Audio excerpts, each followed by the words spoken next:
So ഇനി നമ്മൾ പഠിക്കാൻ പോകുന്നത് ഗ്രാമർ. ഓക്കെ, നമ്മൾ സ്റ്റാർട്ടിങ്ങിൽ തുടങ്ങാമെന്ന് പറഞ്ഞാൽ വെർബ് വെച്ചിട്ടാണ്.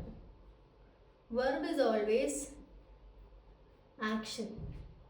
ഇപ്പോൾ ഇതിൽ നോക്കുകയാണെങ്കിൽ കോമൺ ഒരു ആക്ഷനാണ് ടു കം. ഓക്കെ, അല്ലെങ്കിൽ ഗേഹൻ ടു ഗോ. അപ്പോൾ എന്തെങ്കിലും ഒരു ആക്ഷൻ ചെയ്യാൻ എല്ലാത്തിനും വെർബ് എന്നാണ് പറയുന്നത്. അതിൽ നമ്മൾ ഓൾവേസ് ഓർക്കേണ്ട ഒരു കാര്യം പറഞ്ഞാൽ ഒരു ജർമ്മൻ സെൻറ്റൻസ് കാണുമ്പോൾ അത് വെർബാണോ അല്ലെന്ന് എങ്ങനെ കണ്ടുപിടിക്കാൻ പറ്റും? യൂഷ്വലി ഒരു 99% ഇതിൽ വെർബിൻ്റെ ഒറിജിനൽ ഫോം എപ്പോഴും ഇയൻ വെച്ചിട്ടായിരിക്കും എൻഡ് ചെയ്യണത്. അത് വെച്ച് നമുക്കൊരു ഐഡിയ കിട്ടും, ഓക്കെ ഇതൊരു വെർബാണെന്ന് മനസ്സിലാവും. ഇനി നമ്മൾ ഇപ്പോൾ ഇംഗ്ലീഷിലോ മലയാളത്തിലോ എടുക്കുക എന്ന് പറഞ്ഞു കഴിഞ്ഞാൽ നീ ഇങ്ങോട്ട് വാ, ഈ വാ എന്ന് പറയുമ്പോൾ അതൊന്നും വേറെ മാറ്റമില്ല. അല്ലെങ്കിൽ യു കം, അല്ലെങ്കിൽ she is coming, she is going എന്നൊക്കെ പറയുമ്പോൾ കം എന്ന് പറഞ്ഞാൽ വേർഡ് മാറിയിട്ട് കമ്മിങ് ആയി. ഓക്കെ, വേറെ ഡിഫറൻസ് വരുന്നില്ല. പക്ഷേ അതുപോലെയല്ല ജർമ്മനിൽ നമ്മൾ പേഴ്സണൽ പ്രൊണൗൺ അല്ലെങ്കിൽ നമ്മുടെ സബ്ജക്റ്റ് മാറുമ്പോൾ അതിൻ്റെ ആ വെർബിൻ്റെ കോൺജുഗേഷൻ അല്ലെങ്കിൽ വെർബിൻ്റെ എൻഡിങ് മാറും. അതിപ്പോൾ എങ്ങനെയാണ് മനസ്സിലാവണമെന്ന് പറഞ്ഞു കഴിഞ്ഞാൽ നമ്മൾ പറഞ്ഞില്ലായിരുന്നു, ഒരു വെർബ് എന്ന് കാണുമ്പോൾ എപ്പോഴും അത് ഇയൻ വെച്ചിട്ട് എൻഡ് ചെയ്യുമായിരിക്കും. ആ ഇയൻ നമ്മളെടുത്ത് മാറ്റുക, നമുക്ക് ബാക്കി എന്താ കിട്ടുന്നേ? കോം. ഓക്കെ, ഇനി ഇഷ് വെച്ച് എൻഡ് ചെയ്യുവാണെങ്കിൽ, ഇഷ് ആണെങ്കിൽ നമ്മൾ പറയുന്ന ഉദ്ദേശം ഐ ആം കമ്മിങ് ആണെന്ന് പറഞ്ഞാൽ താല്പര്യം എന്ന് പറഞ്ഞു കഴിഞ്ഞാൽ എപ്പോഴും ഈ വെച്ച് ആ വെർബ് എൻഡ് ചെയ്യും. അതെന്ന് പറഞ്ഞാൽ ഈ കോമൻ്റെ കൂടെ ഒരു ഈയും കൂടെ വരും. ഡൂം എപ്പോഴും വരുവാണെങ്കിൽ അത് എൻഡിങ് എന്ന് പറഞ്ഞു കഴിഞ്ഞാൽ എസ് ടി ഇങ്ങനെ വരും. കോംസ്റ്റ്, എർ സി എസ് അല്ലെങ്കിൽ എർ കോംഡ്, സി കോംഡ്, എസ് കോംഡ് എന്ന് പറയുമ്പോൾ എപ്പോഴും എൻഡ് ചെയ്യണത് ടി വെച്ചിട്ട്.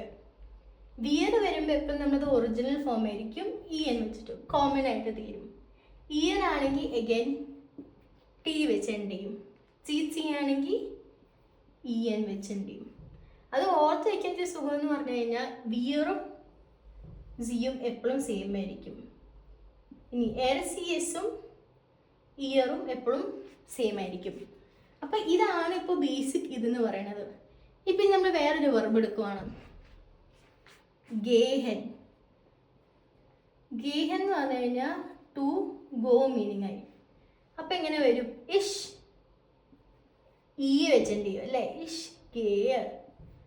ദു ഗേസ്റ്റ്, എർ ഗേറ്റ്, സി ഗേറ്റ്, എസ് ഗേറ്റ്, വിയർ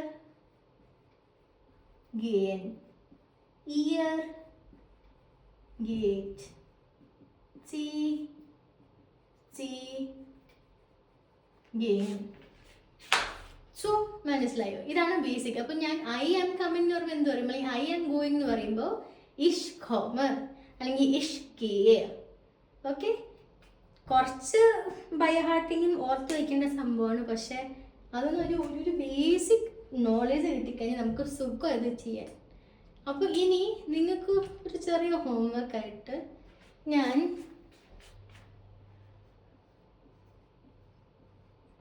wohnen, machen. wohnen നമ്മൾ ഫോർഷങ്ങൾ പഠിച്ചല്ലോ. To live, I am living, ഇഷ് wohnen in Berlin എന്ന് പറയുമ്പോൾ I am staying in Berlin. Staying, living ആ സെയിം മീനിങ്. മാർക്കിംഗ് ടു ഡു, ഒരു കാര്യം ചെയ്യാൻ.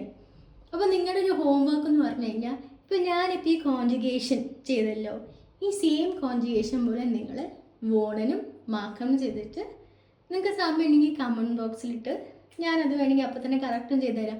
ബിക്കോസ് വോക്കൻ കുറച്ച് ചിന്തിക്കേണ്ട ഒരു വെർബാണ്. പക്ഷെ മാർക്കൻ അത്ര ചിന്തിക്കേണ്ട ആവശ്യമില്ല. ഇപ്പോൾ ഈ പറഞ്ഞ പോലെ എൻഡിങ് സെയിം തന്നെ നമ്മളൊന്ന് എഴുതി വെച്ചാൽ മതി.